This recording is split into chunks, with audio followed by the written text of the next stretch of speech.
Hello everyone, मेरा नाम है अमन और आज हम बात करने जा रहे हैं ओपन इंटरेस्ट की। ये जो हमारा वीडियो है ये हमारे ऑप्शन ट्रेडिंग कोर्स का एक पार्ट है। इस ऑप्शन ट्रेडिंग कोर्स में हम बहुत ही बेसिक लेवल से बात शुरू किए हैं कि ऑप्शंस क्या होते हैं, उसके बेसिक टर्म्स क्या होते हैं, कॉल, पुट, राइटिंग, होल्डिंग, ये सारी चीज़ों के बारे में हमने बात की है। और आगे चल के हम इस कोर्स को बहुत ही एडवांस लेवल तक ले जाने वाले हैं। हम बात करने वाले हैं ऑप्शन ग्रीक्स क्या होते हैं और आप उन्हें प्रैक्टिकली कैसे यूज कर सकते हैं।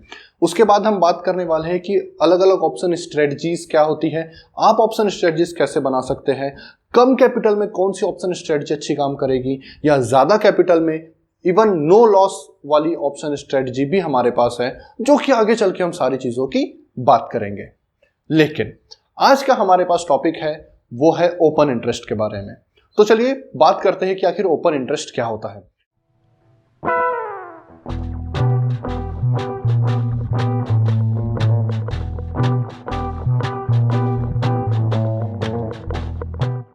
ओपन इंटरेस्ट को पूरी तरह से और अच्छे ढंग से समझने के लिए हमें सबसे पहले यह समझना पड़ेगा कि ओपनिंग ट्रांजैक्शन और क्लोजिंग ट्रांजैक्शन क्या होते हैं। तो चलिए सबसे पहले नजर डालते हैं ओपनिंग ट्रांजैक्शन पर। तो देखिए, जिस भी ट्रांजैक्शन से आप मार्केट में एंट्री करते हैं, कौन से मार्केट में? ऑप्शन कॉन्ट्रैक्ट के मार्केट में जिस भी ट्रांजैक्शन से आप एंट्री करते हैं वो आपका ओपनिंग ट्रांजैक्शन कहलाता है। अब इस चीज से मेरा कहने का क्या मतलब है, अब हम उसे समझते हैं।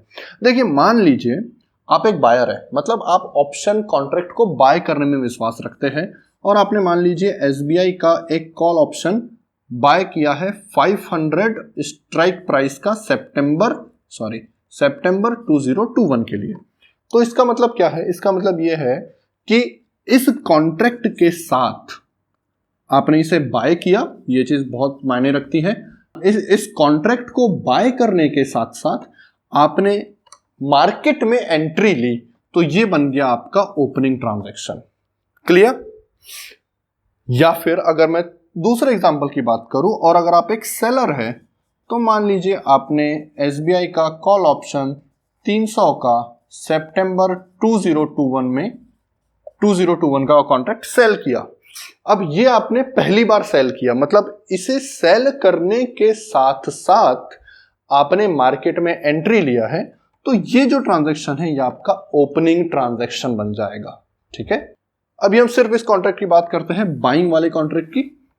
तो देखिए, मान लीजिए अब आप थोड़ा आगे गए, आपको थोड़ा बहुत प्रॉफिट हो गया, लेकिन आप चाह रहे हैं कि अब मैं मार्केट से एग्जिट कर लेता हूं। तो आप मार्केट से एग्जिट कैसे करेंगे? जब आप मान लीजिए इस ट्रांजैक्शन से एग्जिट होना चाहते हैं, तो आप कैसे होते हैं? देखिए, नॉर्मली जो स्टॉक की बात करें या नॉर्मली हम किसी और एसेट की बात करें, चाहे वो रियल एस्टेट ही क्यों ना हो, तो होता क्या है? रियल एस्टेट में क्या होता है? आपने रियल एस्टेट खरीदा, इसका मतलब अब आप मार्केट में आ चुके हैं, तो रियल एस्टेट के प्राइसेस में जो भी उतार चढ़ाव कम ज्यादा होगा उससे आपका प्रॉफिट एंड लॉस डिसाइड होगा, राइट? और आपके लिए वो एग्जिट ट्रांजैक्शन क्या होगा कि आपने वही रियल एस्टेट किसी और को बेच दिया। अब वहां पे एक आइडेंटिफाइबल एसेट था, तो यहां पर क्या हुआ? आपने जिस एसेट को खरीदा उसी एसेट को बेच दिया। स्टॉक में क्या होता है? स्टॉक में भी वही चीज होती है। जब आपने स्टॉक खरीदा तो वो आपके डीमैट अकाउंट में आ जाता है, उस डीमैट अकाउंट में कुछ दिन रहता है, फिर उसके जो भी मार्केट में फ्लक्चुएशन होते हैं, प्रॉफिट या लॉसेस, फिर उसके बाद आप उसे अपने डीमैट अकाउंट से बेच देते हैं। ठीक है, तो नॉर्मल जो एसेट्स होते हैं हमारे, उसमें हमारे पास हमारा एक एसेट होता है, राइट? एक फिजिकल बोल लीजिए, इंटेंजिबल बोल लीजिए, लेकिन हमारा एक एसेट होता है। यही एसेट मूव करता है, यही एसेट हैंड चेंज करता है, राइट? लेकिन जब भी मैं ऑप्शन कॉन्ट्रैक्ट की बात कर रहा हूं, तो ऑप्शन कॉन्ट्रैक्ट में एक चीज है कि भाई यहां पे कोई एसेट ही नहीं है, यहां पे सिर्फ और सिर्फ कॉन्ट्रैक्ट्स है। देयर इज नो एसेट, सिर्फ कॉन्ट्रैक्ट हो रहा है, ऑन पेपर बातें हैं, सिर्फ कॉन्ट्रैक्ट है।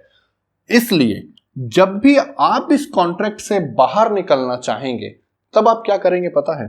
तब आप एक नया कॉन्ट्रैक्ट करेंगे।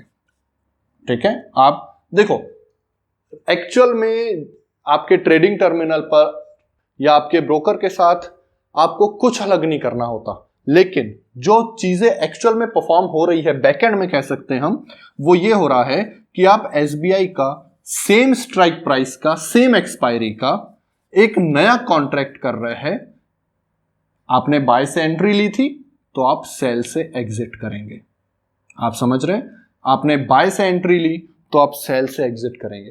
तो देखने में तो आपको यही लगेगा कि यार हाँ, मैंने इसे बाय किया था, मैंने इसे सेल कर दिया, बट एक्चुअल में क्या हो रहा है कि आप एक नया ट्रांजैक्शन परफॉर्म कर रहे हैं, आप एक नया कॉन्ट्रैक्ट कर रहे हैं। तो जिस कॉन्ट्रैक्ट से आप मार्केट से एग्जिट हुए हैं वो आपका कहलाता है क्लोजिंग ट्रांजैक्शन। क्लियर हो रही है आपको चीजें? तो ओपनिंग ट्रांजैक्शन और क्लोजिंग ट्रांजैक्शन यही है बस। तो देखिए, जब अब हम समझ चुके हैं कि ओपनिंग ट्रांजैक्शन और क्लोजिंग ट्रांजैक्शन क्या होते हैं, तो इसके बाद हम बात कर लेते हैं कि ओपन इंटरेस्ट क्या होता है। तो देखिए, बहुत सारे एक्सचेंजेस होते हैं, इंक्लूडिंग हमारा नेशनल स्टॉक एक्सचेंज और बॉम्बे स्टॉक एक्सचेंज। ये जो सारे के सारे स्टॉक एक्सचेंजेस होते हैं, ये क्या करते हैं, जितने भी ट्रांजैक्शन ओपन हो रहे हैं या जितने भी ट्रांजैक्शन क्लोज हो रहे हैं, उन सबकी काउंटिंग रखते हैं। ठीक है, कि यार कितने कॉन्ट्रैक्ट ओपन हुए और कितने कॉन्ट्रैक्ट क्लोज हुए। चाहे वो किसी कॉन्ट्रैक्ट को बाय करने से ओपन हुए हो या सेल करने से ओपन हुए हो, इस चीज का पता स्टॉक एक्सचेंजेस को नहीं होता। उन्हें सिर्फ इस चीज का पता होता है कि कितने ट्रांजैक्शन ओपन हुए और कितने ट्रांजैक्शन क्लोज हुए। तो ये उस चीज का काउंट रखते हैं और ओपन इंटरेस्ट इसी काउंटिंग का रिजल्ट है। ओपन इंटरेस्ट क्या है? जब भी कोई ट्रांजैक्शन होता है और वो ओपन ट्रांजैक्शन होता है तो हमारा ओपन इंटरेस्ट बढ़ जाता है, और जब भी कोई क्लोजिंग ट्रांजैक्शन होता है तो हमारा ओपन इंटरेस्ट कम हो जाता है। तो अब आप समझ रहे हो ओपन इंटरेस्ट क्या होता है? ओपन इंटरेस्ट सिर्फ और सिर्फ जितने भी ओपन ट्रांजैक्शंस है मार्केट में उनकी गिनती है और कुछ नहीं। नए ओपन ट्रांजैक्शन होंगे, ओपन इंटरेस्ट बढ़ता चलेगा। क्लोजिंग ट्रांजैक्शन ज्यादा होते जाएंगे तो ओपन इंटरेस्ट कम होता जाएगा। क्लोजिंग ट्रांजैक्शन मतलब मार्केट से आप बाहर हो गए। बाइंग और सेलिंग का यहां पे कोई फंडा नहीं है क्योंकि ये ऑप्शन कॉन्ट्रैक्ट है। आप समझ रहे हैं इस चीज को?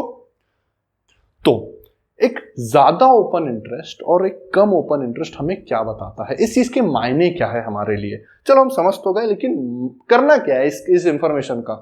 तो देखिए, अगर आप एक बहुत छोटे ट्रेडर है जो 1 लॉट 2 लॉट में ट्रेड करते हैं, तो ओपन इंटरेस्ट बिल्कुल मायने नहीं रखता आपके लिए।